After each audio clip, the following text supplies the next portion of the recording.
produced by Chad Blunt, you know what I'm saying? It's going down.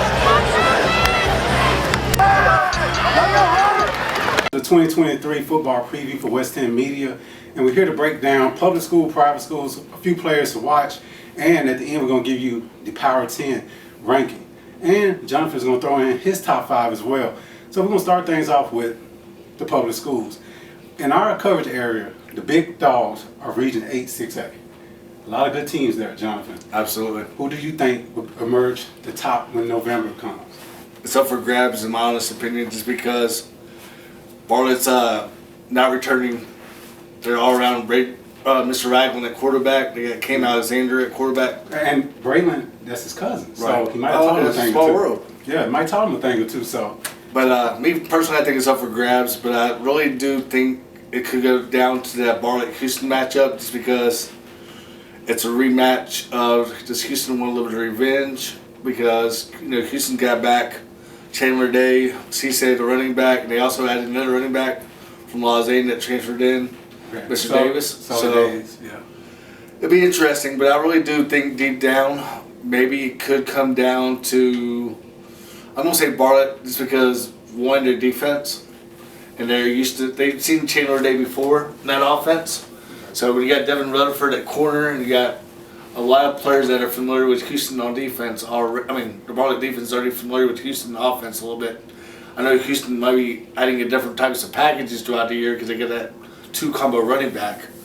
But deep down, I can see Bartlett. I'm no particular order right now, but I think it's going to be like Bartlett, Houston, Collierville, and I'll do Whitehaven that will make the playoffs. Man, you were forgetting a team. I'm sorry. Bartlett, Houston, Germantown, Collierville. Because Germantown last year lost to Bartlett. They would say on a couple flukes. Right. They were this close in the regular season. They were this close in the postseason. And over there, they bring back a stout lineup, good running attack. So Germantown is definitely going to be in the mix. You toss in Houston. Collierville got a great quarterback. Having a great quarterback is half of the game, so they could make some noise. We can't overlook Whitehaven. Right. White Station is up and coming. Cordova's still on the bill, but it's not going to be a Friday night that you take off in Region 8, 6. No, another key game is going to be that but Whitehaven, Collierville game. Yeah. That could battle that 4 seed, year in, year out. I think it could. But like you said, let's just bring up White Station real quick. Mm-hmm. They are going to be an improved football team, I believe, under Coach Connolly. Because you got some veteran players that have played college football on the staff that played at Memphis. And an interesting game for White Station will be that Week 1 game against Christianers. And as the other side of the state learned last year, this region is for real because they had a great performance in the opening week. So if you want the top 4 teams in this league, you still got a chance to make a deep run. Now let's jump down to Region 8, Classification 5A, and then we have Region 8, 5A returning champs and our Power 10 champions, the Mumford Cougars. Everybody's penciling them in to win again, but the team down at South Memphis, Southwind, might have something to say about that. How legitimate of a contender is Southwind? First of all, I do want to give Coach Calhoun, the Mumford Cougars, a lot of credit on a great season last year. It just showed 10-0, but it just showed how the Middle Tennessee teams with the experience that have been there before, and they just got over the hump and beat Mumford the way they did because they were a little bit stronger on both sides of football than Mumford. But they took some notes from what happened. They got stronger. They got some transfers in also. Yeah, so they brought in a couple of defensive transfers, so they're getting stronger because they know they got a blueprint of what it takes to try to advance. Memphis Central is going to try to make some noise in the league. Southwind has reloaded. So can Mumford walk away with first place again? It's going to be tough, but they got the experience with Jordan Bell, Cobbs, you name it. But like we talked about, Southwind is loaded. They didn't beat Collierville by no joke in the scrimmage the way they did either. Yeah. But just talk about Southwind. They are going to be loaded. Coach Griffin does a great job over there at Southwind. But Major Wright at Central will be my dark horse to maybe surprise some people like you mentioned because he's got a veteran quarterback, his son at quarterback. So anything could happen. Well, X factor in the league would be Ty Starks, the transfer from Brighton, and now at Mumford.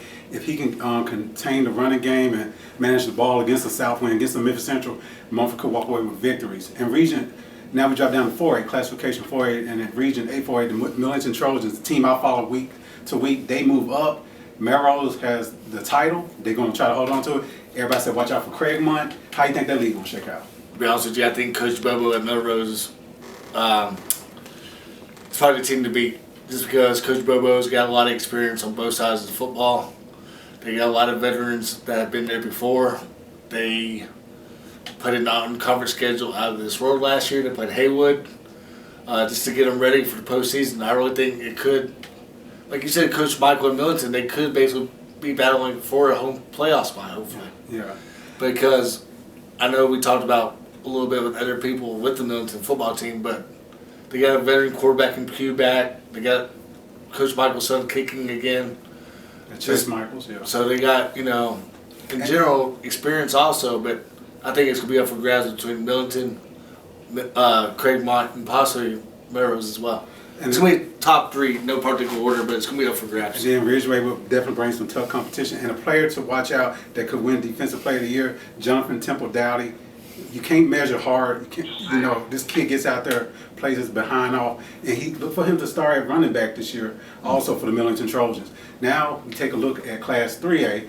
We have the Bolton Wildcats, who are still up and improving. Coach C.J. Marshall has that crew. Now his quarterback is a junior, a veteran junior. How do you think Bolton will be in the mix as they move over into a new region? You talked about improvement.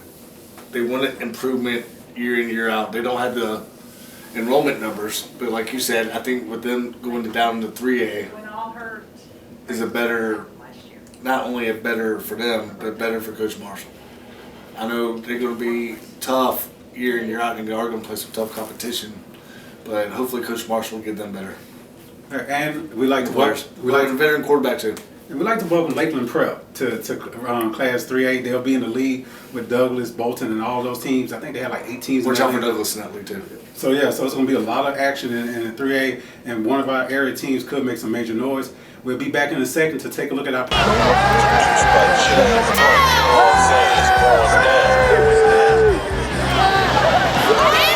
Okay, I'm back, and this week's Gridiron Glory is on newsstands.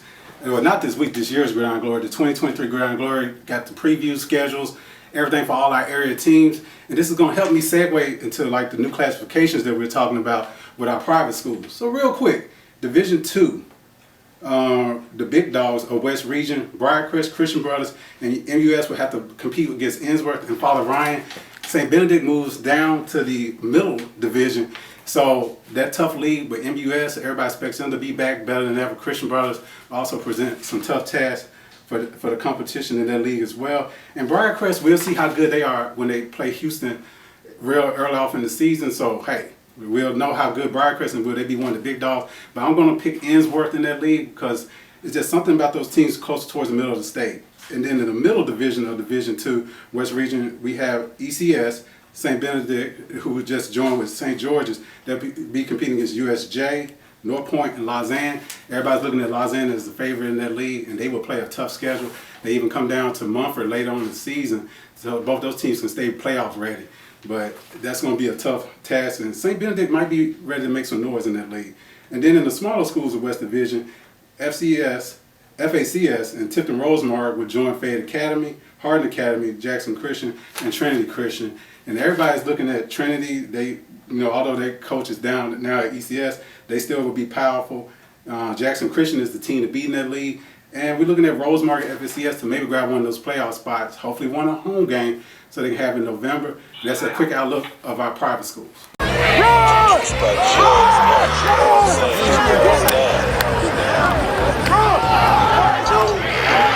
Okay, now we're on the segment of our players to watch. And like I said, you get this week's Gridiron Glory, the 2023 Gridiron Glory.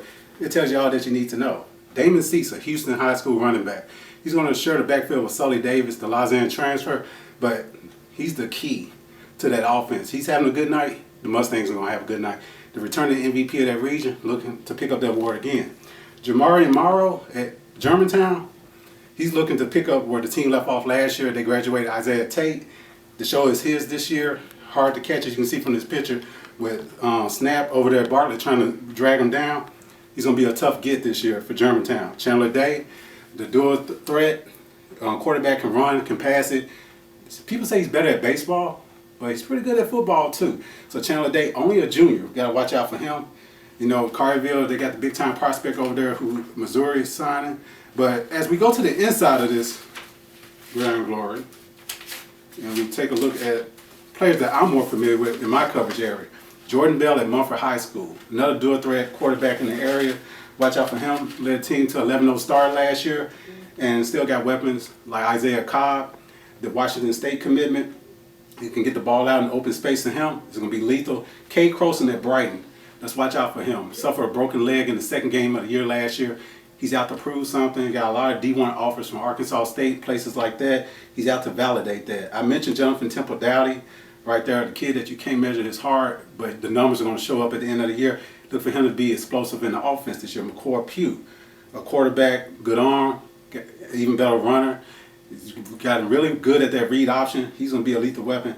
And Hyatt Williams on the line, one of the big linemen that we need to watch out in the area for. Hey, offense only as good as that offensive lineman, and the defense, that defensive line can penetrate with players like Jackson Ford at Millington Central High School, the son of Chester Ford, a Tennessee football legend. So we got a lot of good pedigree in our area, a lot of great players to watch out for. I can't name them all, but hey, if you pick up this right here, you'll get some key names and key players to look out for. We even got Skylar Smith up at Covington at running back. You know, they power running team, so it's a lot of great players to look out for.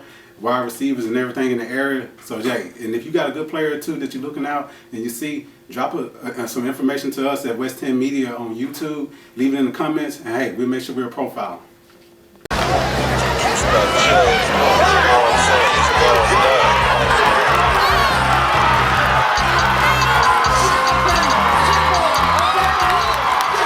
Okay, I guess we'll get Jonathan's top 5 some other time, but the Power 10 is the official ranking of West 10 Media publications. That's the Bartlett Express, the Collierville Herald-Independent, the Germantown News, Shelby Sun-Times, and of course my favorite, the Millington Star. Am I wearing it across my heart? Yes, I am, because that's my paper. And it's sponsored by Dynamic Physical Therapy. Got great locations all throughout West Tennessee, but close to us, you can go to the local location in Covington, Millington, and now they open up one in Somerville off Highway 64. So great physical therapy team. You see them out there with a lot of Tipton County teams to make sure their kids are safe and out there being productive and keeping them, you know, wrapped up tight during the week.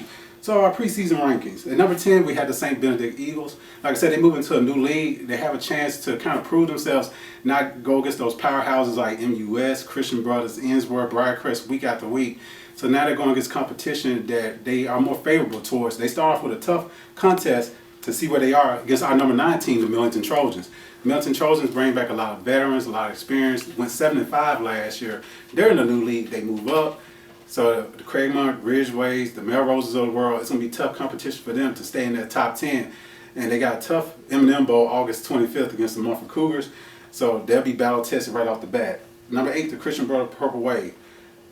Once again, a team that can reload, where we don't know what they have yet, because the last couple of years have been kind of subpar to their standard, but they could go for a run at any time.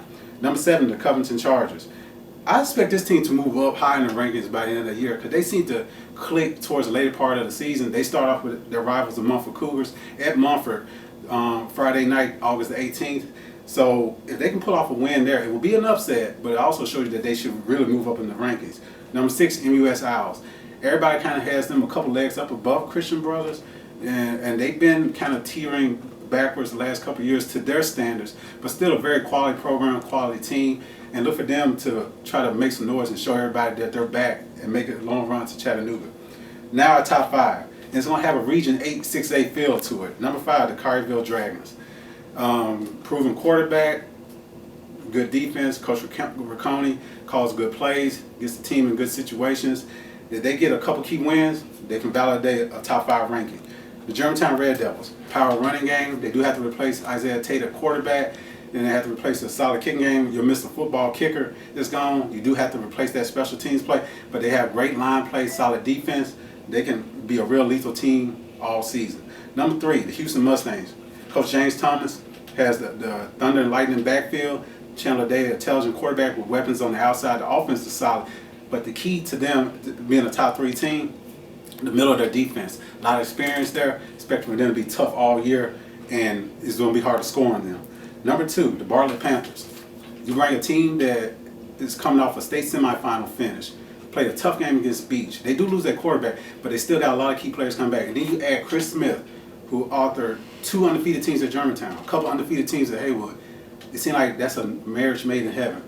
Now, can they both get over the hump and get past the state semifinals and go to state? Both sides are hoping so. They're starting off the season number 2 in our rankings. And number 1, our defending champions, the Mumford Cougars. Went 10-0 last year, won their first playoff games, but got put out early to their results. They did not want to get put out in the second round. They feel like now they had a team that can go a little bit further. Jordan Bell, senior quarterback experience. Isaiah Tate, a lethal weapon, one of the best athletes in the country. So this team is put together quite well. And then their defense, who held maybe 6 or 7 teams under 10 points last year, expect them to do more of the same this year because they got a stout defense. The Mumford Cougars coming number 1. And like I said, Southwind, Memphis Central, and Lausanne, teams like that want to put a blemish on their record this year. Can they go undefeated? We shall see. That's why we play the games. And we look forward to getting out there, covering these games and getting out there having some fun. Friday nights are back. And hey, let's go out there and have some fun and watch these games. And we'll see you out there.